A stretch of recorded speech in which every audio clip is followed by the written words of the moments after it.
암몬 왕 나하스가 죽고 아들 한운이 왕이 되었습니다. 다윗은 죽은 나하스가 자신에게 은혜를 베풀었기에 자신도 한운에게 은혜를 베풀겠다고 하죠. 그리고 신하들에게 죽은 나하스를 조문하라고 보냅니다. 하지만 한운의 신하들은 다윗이 사절단을 보낸 이유는 조문의 목적이 아니라 이 성을 정탐해서 함락시키기 위해서라고 한운에게 말합니다. 그래서 한운은 다윗의 신하들 수염을 절반을 깎아버리고 또 옷을 잘라서 아랫도리가 드러나게 수치스럽게 해서 보냅니다. 다윗의 신하들이 한운에게 모욕을 당한 이 소식을 다윗이 듣게 되는데, 다윗은 부끄러워하는 신하들을 위해 수염이 자라기까지 여리고 성에 머물도록 지시합니다. 암몬 자손은 자신들이 다윗의 미움을 산 줄 알고 용병을 고용하는데요. 암몬과 아람이 연합군을 형성하게 됩니다. 다윗이 이걸 알고 요압과 이스라엘 군대를 보내서 그들을 공격하려고 합니다. 하지만 암몬 사람들은 싸울 준비를 이미 하고 있었어요. 요압은 적군이 자기 앞뒤에 있는 것을 보고 상황에 맞게 대처합니다. 그리고 요압은 아비새에게 서로 상황을 보며 나중에 도울 일이 있으면 돕자고 약속하죠. 그리고 요압은 힘을 내서 용감하게 싸우자라고 하며 모든 것은 하나님의 뜻대로 된다며 격려합니다. 결국 아람군은 도망하였고 요압은 예루살렘으로 돌아옵니다. 이스라엘에 패한 아람군들은 사람들을 다시 소집하는데 다윗은 또 이걸 듣게 되고 모든 이스라엘 군을 모아 이동하여 다시 아람 사람들과 싸우게 됩니다. 그러나 이번에도 아람군은 이스라엘에게 또 패배하죠. 그 후로 아람 사람은 두려워서 다시는 암몬을 돕지 않았다고 하며 본문은 마무리됩니다. 다윗의 선대를 무시한 한운과 그로 인해 전쟁이 일어나 다윗이 승리를 거둔 내용임을 기억하면서 본문 말씀을 읽겠습니다. 그 후에 암몬 자손의 왕이 죽고 그의 아들 한운이 대신하여 왕이 되니 다윗이 이르되 내가 나하스의 아들 한운에게 은총을 베풀되 그의 아버지가 내게 은총을 베푼 것 같이 하리라 하고 다윗이 그의 신하들을 보내 그의 아버지를 조상하라 하니라. 다윗의 신하들이 암몬 자손의 땅에 이르매 암몬 자손의 관리들이 그들의 주 한운에게 말하되 왕은 다윗이 조객을 당신에게 보낸 것이 왕의 아버지를 공경함인 줄로 여기시나이까. 다윗이 그의 신하들을 당신에게 보내 이 성을 엿보고 탐지하여 함락시키고자 함이 아니니까 하니, 이에 한운이 다윗의 신하들을 잡아 그들의 수염 절반을 깎고 그들의 의복의 중동 볼기까지 자르고 돌려보내매 사람들이 이 일을 다윗에게 알리니라. 그 사람들이 크게 부끄러워하므로 왕이 그들을 맞으러 보내 이르기를 너희는 수염이 자라기까지 여리고에서 머물다가 돌아오라 하니라. 암몬 자손들이 자기들이 다윗에게 미움이 된 줄 알고 암몬 자손들이 사람을 보내 벳 르홉 아람 사람과 소바 아람 사람의 보병 2만 명과 마아가 왕과 그의 사람 1000명과 돕 사람 12,000명을 고용한지라. 다윗이 듣고 요압과 용사의 온 무리를 보내매 암몬 자손은 나와서 성문 어귀에 진을 쳤고 소바와 르홉 아람 사람과 돕과 마아가 사람들은 따로 들에 있더라.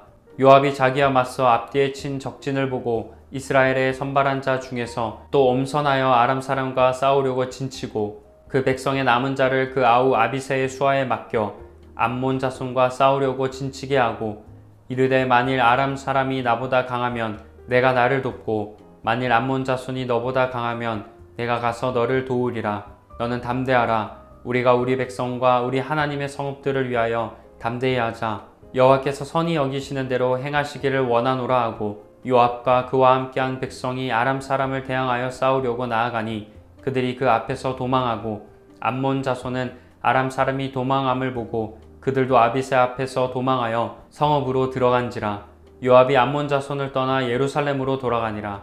아람 사람이 자기가 이스라엘 앞에서 패하였음을 보고 다 모임에 하닷 에셀이 사람을 보내 강 건너쪽에 있는 아람 사람을 불러내매 그들이 헬람에 이르니 하닷 에셀의 군사령관 소박이 그들을 거느린지라. 어떤 사람이 다윗에게 알림해 그가 온 이스라엘을 모으고 요단을 건너 헬람에 이르매 아람 사람들이 다윗을 향하여 진을 치고 더불어 싸우더니 아람 사람이 이스라엘 앞에서 도망한지라. 다윗이 아람 병거를 700대와 마병 4만 명을 죽이고 또 그 군사령관 소박을 치매 거기서 죽으니라.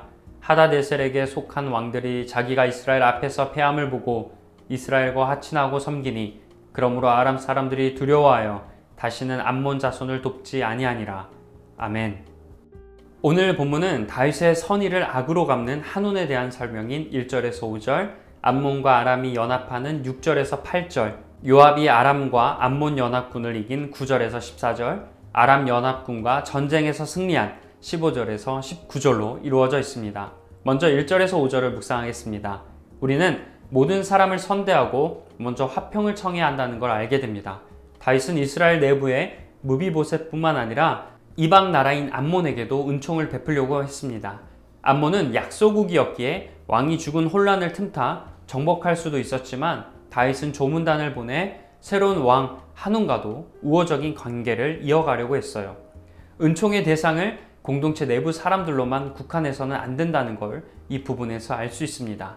공동체 밖의 사람들, 특히 하나님을 믿지 않는 사람들을 친절히 대하며 그들과 함께 평화로운 관계를 맺기 위해 노력해야 합니다. 이건 악인과 불의한 자에게도 은총을 베푸시는 하나님의 진정한 자녀다운 모습인 줄 믿습니다. 그리고 우선권과 결정권을 가진 사람이 다른 사람의 입장을 먼저 헤아리고 배려할 때 아름답게 빛난다는 걸 깨닫게 됩니다. 다윗은 자기가 받은 모욕감보다 신하들이 겪는 수치를 먼저 생각했습니다.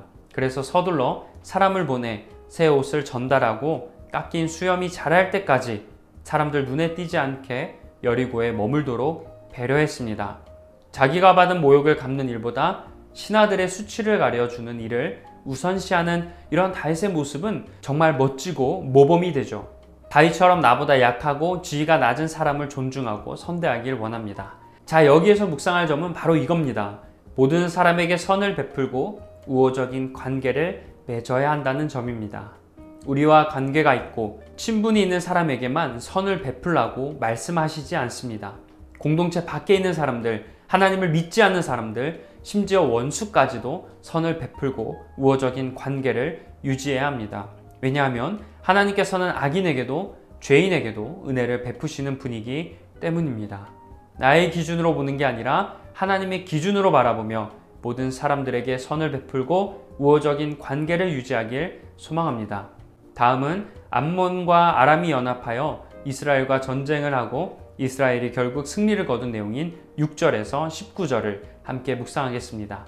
우리의 선한 행동이 무시당하고 그로 인해 어려움을 겪더라도 하나님은 그 일을 통해 더 큰 은혜를 베푸신다는 걸 기억해야 합니다.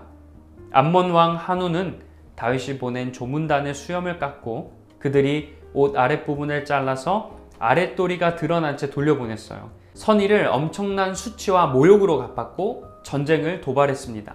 그런데 한운이 아람의 군대를 용병으로 고용하면서 이스라엘은 암몬뿐만 아니라 아람과도 전쟁을 하게 됩니다.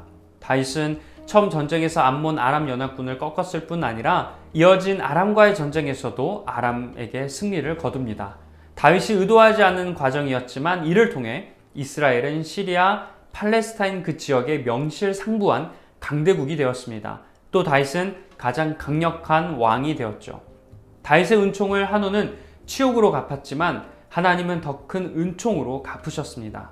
이 말씀에서 묵상 포인트는 선을 행한 후에 어려움을 겪더라도 낙심하지 않아야 한다는 점입니다. 우리는 용기를 내서 시간과 돈을 들여서 다른 사람에게 선을 베풀죠. 선을 행했다면 당연히 그로 인한 감사에 대한 피드백을 듣고 싶어 하지만 때로는 선을 베풀었는데도 오히려 당연하다는 듯 여기거나 선을 행한 게 후회가 될 정도로 안 좋은 결과를 보게 될 때도 있습니다. 그래서 선을 베풀어 봤자 소용이 없다는 생각도 그런 생각을 할 경우가 있죠. 하지만 선을 행한 후에 어려움을 겪거나 내가 예상하지 못한 안 좋은 피드백을 받게 될 때 낙심하지 말아야 한다는 걸 기억해야 합니다. 다윗도 선의를 베풀었어요. 그런데 오히려 수치와 모욕을 당했습니다. 그러나 하나님은 이 계기를 통해 다윗을 더욱 높여주셨습니다. 우리가 하나님 말씀대로 선을 베푼다면 하나님께서 그 모습을 다 기억하시고 우리에게 은혜를 베풀어 주실 줄 믿습니다. 만약 선을 베푼 후에 내가 예상하지 못한 대우와 또 어려움과 수치를 당할 때 화가 나서 그것을 바로잡기 위해 직접 나서서 해결하려고 하지 마시고 하나님께서 책임져 주심을 기억하며 하나님께 맡기길 원합니다. 하나님께서도 반드시 보응하심을 믿으며 낙심하지 않길 축복합니다. 결과에 낙심하지 말고 내가 하나님 말씀대로 선을 베풀었다는 그 사실만으로도 만족하시길 주님의 이름으로 축원합니다. 다음으로 묵상 질문 시간입니다.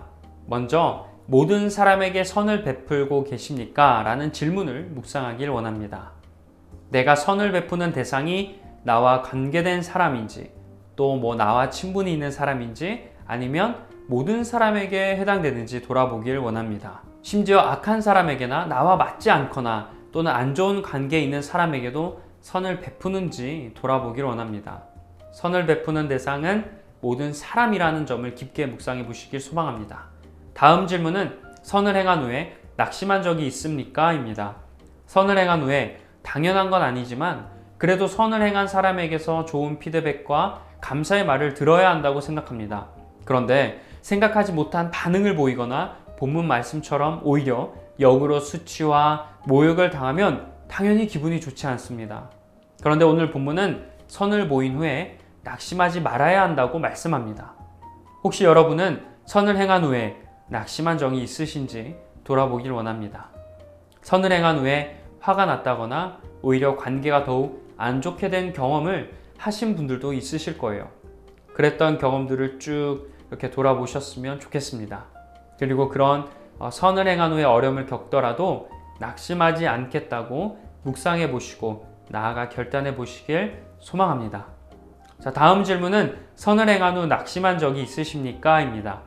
성도님들께서도 크고 작은 선을 행하셨다가 오히려 시험에 들고 감정이 상했던 경험이 있으시죠? 사랑하는 마음으로 선한 마음으로 선을 행했다가 오히려 예상하지 못한 반응에 낙심한 적이 있으실 겁니다. 하지만 오늘 말씀에서 다윗도 이러한 일을 겪었지만 하나님께서 더욱 높여주셨음을 묵상하길 원합니다. 우리가 선을 베푼 후에 낙심한 일이 생기더라도 하나님께서는 그 모습을 기억하시고 다 책임져 주신다는 걸 묵상하시길 원합니다. 따라서 우리는 선을 행한 후에 낙담하는 일이 생기더라도 그 결과보다 내가 하나님 말씀대로 선을 행했다는 그 사실에 만족하고 이후에는 하나님이 이끄심을 묵상하고 또 믿으시길 축복합니다. 결단의 기도를 드리겠습니다. 하나님 말씀에 의지하여 선을 행하는 우리가 되길 원합니다. 하지만 선을 행하되 결과에 낙심하지 않도록 마음을 주관하여 주옵소서. 오로지 그 상황을 이끄시고 해결하실 주님만 바라보게 하옵소서. 예수님의 이름으로 기도합니다. 아멘.